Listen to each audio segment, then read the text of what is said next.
सोमवारी व्रत कथा। इस बार सोमवार 13 तारीख रविवार के दिन सावन कृष्ण पक्ष में इस बार सोमवार का व्रत पड़ा है। 13 जुलाई रविवार के दिन सोमवार का व्रत इस बार पड़ा है। सोमवार का व्रत कथा मैं आरंभ करता हूँ, ध्यान पूर्वक सुनिए। जो सोमवार का जो व्रत धारण करता है उसका करने का विधि। सोमवार व्रत कथा चैत्र, वैशाख, सावन, मार्गशीर्ष, कार्तिक मास में आरंभ किया जाता है। इसी 3 मास में आरंभ किया जाता है। साधारणतः सावन मास में सोमवार का व्रत प्रारंभ करना व्रत रखने वाली स्त्री पुरुष चाहिए कि सोमवार को प्रातः काल तिल का तेल लगाकर स्नान करे और विधि पूर्वक शिव जी का पूजन करे। मम क्षेमास्त्र विजय रोगास्तु चंद्रता। सोमवार व्रत करिए, संकल्प करके शिव पूजन करे। ओम नमो दशोभुजाय त्रिनेत्राय पंचवदनाय शूलने शयन वृषभारम दा सर्वाधारण विशो मेधा हरधार अस्थाय। नमस्ते सर्वभूते से ध्यान करो और अथवा नाम ओम नमः शिवाय की जाप दिन भर करना चाहिए। इसके पश्चात सोमवारी कथा सुनना चाहिए, तब इस व्रत का लाभ पूरी तरह से लाभ होगा। सोमवार का व्रत कथा प्रारंभ मैं करता हूँ सभी श्रोतागण के लिए। एक नगर में एक बहुत धनवान साहूकार रहता था। उसके घर में धन की कमी नहीं थी, परंतु वह बहुत दुखी था क्योंकि उसके कोई पुत्र नहीं था। वह इसी चिंता में दिन रात दुखी रहता था। पुत्र की कामना के लिए वह प्रत्येक सोमवार शिव जी का व्रत और पूजन किया करता था तथा सायंकाल मंदिर जाकर शिव जी के सामने दीपक जलाया करता था। उसके भक्ति भाव से देखकर एक समय माता पार्वती ने शिव जी से कहा, महाराज, यह साहूकार आपका अनन्य भक्त है, सदैव आपका व्रत और पूजन बड़ी श्रद्धा से करता है। आपको इसी मनोकामना पूर्ण करना चाहिए। शिव जी ने कहा, हे पार्वती, यह संसार में कर्म क्षेत्र किसान खेत में जैसा बीज बोता है वैसी ही फल काटता है, उसी तरह मनुष्य भी इस संसार में जैसा कर्म करते हैं वैसा ही फल भोगते हैं।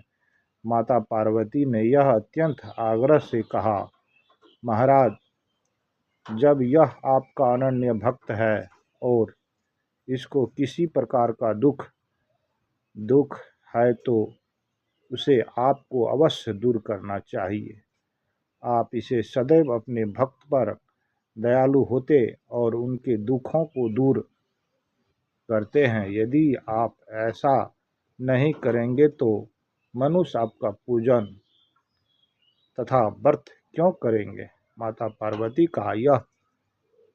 पार्वती का ऐसा आग्रह देखकर शिव जी कहने लगे, हे पार्वती, इसके पश्चात कोई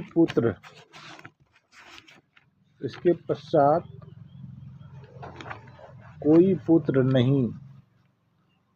नहीं है। इसी चिंता में यह अति दुखी भी रहता है। इसके भाग्य में पुत्र न होने पर भी मैं इसको पुत्र की प्राप्ति का वर देता हूँ, परंतु वह पुत्र केवल 12 वर्ष तक जीवित रहेगा। इसके पश्चात वह मृत्यु को प्राप्त हो जाएगा। इसके पश्चात इससे अधिक मैं इसके लिए कुछ नहीं कर सकता। माता पार्वती और भगवान शिव का यह वार्तालाप साहूकार सुन रहा था। इससे उनको न तो प्रसन्नता हुई और न ही दुख हुआ। वह पूर्व की तरह शिव जी का व्रत और पूजन करता रहा। कुछ समय बाद साहूकार की स्त्री गर्भवती हो गई और 10वें महीने उसके गर्भ में अति सुंदर पुत्र उत्पन्न हुआ। साहूकार के घर में बहुत खुशियां मनाई गई, परंतु साहूकार तो यह जानता था कि उसकी केवल 12 वर्ष की आयु है, इसलिए उसने अधिक प्रसन्नता प्रकट नहीं की और न ही किसी को यह भेद की बताया। जब वह बालक 11 वर्ष का हो गया तो बालक की माता ने उनके पिता से उसका विवाह करने के लिए कहा।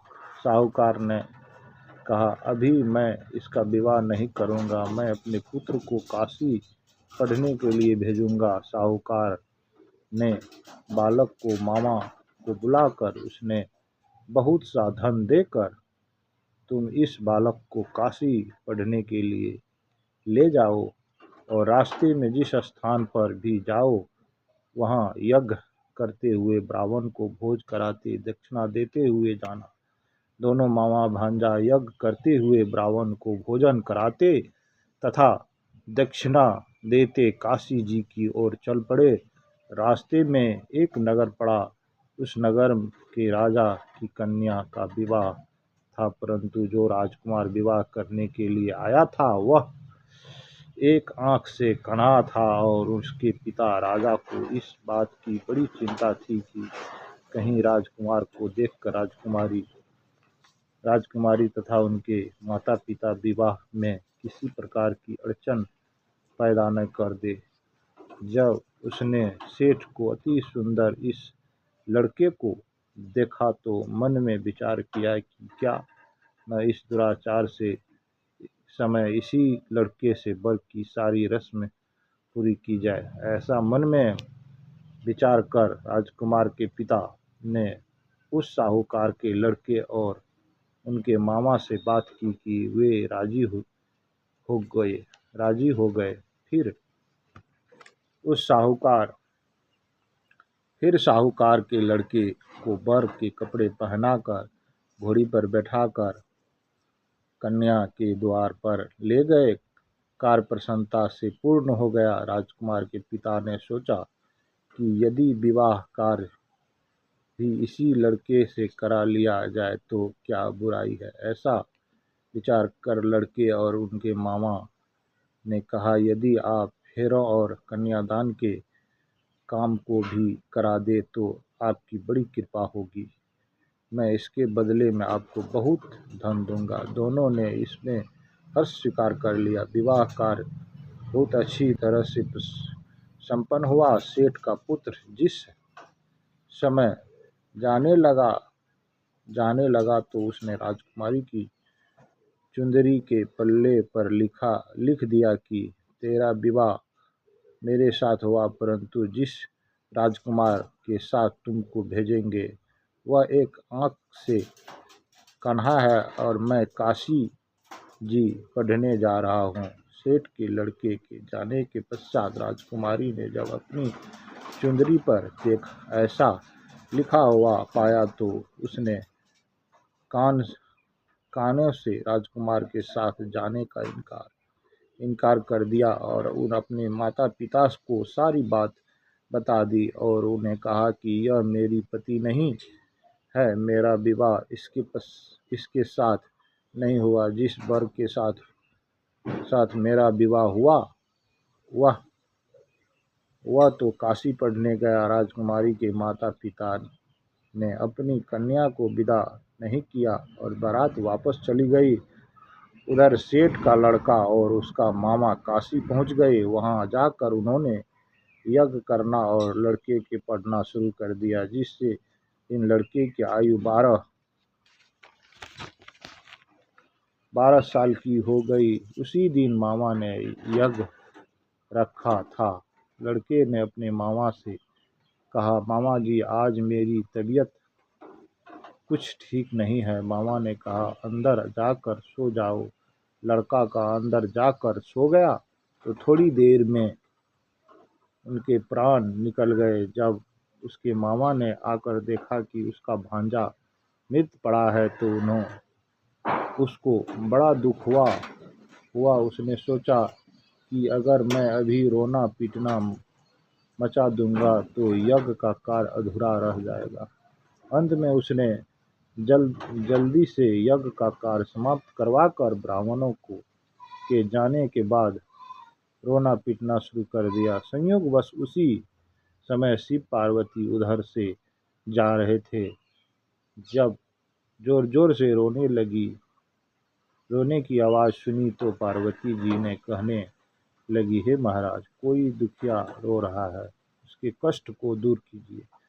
जब शिव पार्वती वहां पहुंचे तो उन्होंने पाया कि वहां के एक लड़का मारा पड़ा है और माता पार्वती कहने लगी, महाराज, यह तो उसी सेठ का लड़का है जो आपके वरदान से उत्पन्न हुआ था।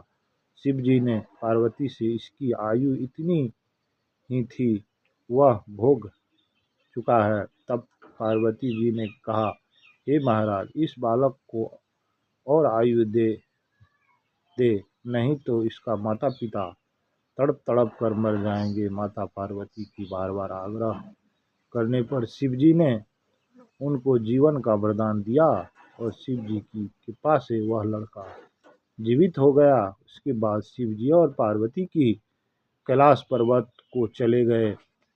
शिक्षा पूरी होने पर वहां लड़का और उसका मामा उसी प्रकार यज्ञ पूरा करने ब्राह्मणों को भोजन कराते तथा दक्षिणा देते अपने घर की ओर चल पड़े। रास्ते में उसी नगर में आए जहां उस लड़के का वहां ही राजकुमारी से विवाह हुआ था। वहां आकर उसने यज्ञ प्रारंभ कर दिया। उस लड़के के ससुर वहां के राजा ने उसको पहचान लिया और महल में ले जाकर उसकी बहुत आबूभगत किया और अभक्त किया की और बहुत सी दास दासियों सहित आदरपूर्वक अपनी राजकुमारों और जमाई को विदा किया। जब वे अपने नगर को निकट आए तो मामा ने कहा कि मैं पहले तुम्हारे घर जाकर तुम्हारे माता पिता को खबर कर आता हूँ। तब उस लड़के का मामा घर पहुंचा। उसने देखा कि लड़के के माता पिता घर की छत पर बैठे हैं। उन्होंने यह प्रण कर रखा था कि यदि हमारा पुत्र सकुशल लौट आया तो हम राजी खुशी नीचे आ जाएंगे और नहीं तो छत से कूदकर उन्हें प्राण दे देंगे। उस लड़के के मामा ने आकर जब यह समाचार दिया कि आपका पुत्र आ गया है तब उनको विश्वास नहीं हुआ। उनके मामा ने जब शपथ पूर्वक कहा कि आपका पुत्र अपनी पत्नी के साथ बहुत सारा धन के साथ लेकर आया है तो सेठ प्रसन्नता से भर उठा और सेठनी आदर पूर्वक नीचे आए और बाहर आकर उन्होंने अपने पुत्र तथा उसकी पत्नी का भरपूर स्वागत किया। सभी प्रसन्नता के साथ रहने लगे। जो कोई सोमवार का व्रत को धारण करता है अथवा इस कथा को पढ़ता है सुनता है, उसके सब सुख और दूर होकर उसकी समस्त मनोकामना पूर्ण होती है तथा इस लोक में नाना प्रकार का सुख भोग कर अनंत सदाशिव लोक को प्राप्त करता है। इसी प्रकार सोमवार की कथा समाप्त हुआ। प्रत्येक सोमवार यह कथा सुनना चाहिए जीवन का शांति के लिए।